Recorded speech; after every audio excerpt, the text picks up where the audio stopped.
2 એપ્રિલથી જે ટેરિફના દરોમાં ફેરફાર થવાના છે, ભારત અને અમેરિકા વચ્ચે જે ટેરિફ વોરને લઈને ઘણી બધી ચર્ચાઓ થઈ રહી છે, એના માટે એક ડેલિગેશન અમેરિકાથી ભારત આવ્યું છે જે 4 દિવસ ચર્ચા કરશે. આ ડેલિગેશનમાં assistant US trade representative Brendan Lynch આવ્યા છે, એની ટીમ સાથે આવ્યા છે અને ટેરિફને લઈને ઘણી બધી ચર્ચાઓ થવાની છે. આ 4 દિવસ ચાલશે ચર્ચાઓ. સામે ભારતના પણ પ્રતિનિધિઓ બેસશે અને અમેરિકાથી પણ જે ટીમ આવી છે એ પણ ટેરિફને લઈને નેગોશિએશન કરશે.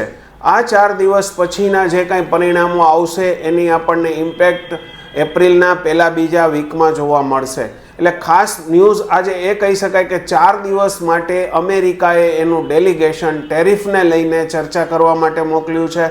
જે ટેરિફ 2 એપ્રિલથી રેસિપ્રોકલ જે ટેરિફ લાગુ થવાના હતા એને લઈને છે.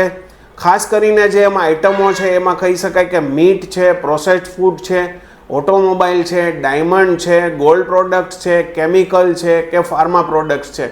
આવા બધા સેક્ટરને લઈને જે કાંઈ પણ ચર્ચાઓ થશે એનો અંત જે આવે એ ચર્ચાને અંતે કાંઈ પણ પોઝિટિવ ન્યૂઝ પણ આવી શકે છે, નેગેટિવ પણ આવી શકે છે.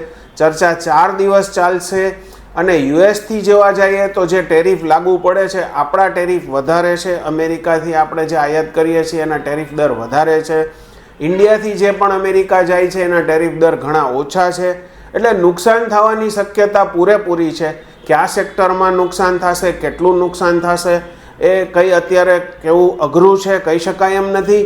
પરંતુ એટલું કહેવાય કે 4 દિવસની આ જે મિટિંગ છે એ ભારતીય શેર બજાર માટે ખાસ કરીને ઇમ્પોર્ટન્ટ છે અને આ 4 દિવસ પછી આ મિટિંગના પરિણામો શું આવશે તેના ઉપર મદાર રહેશે.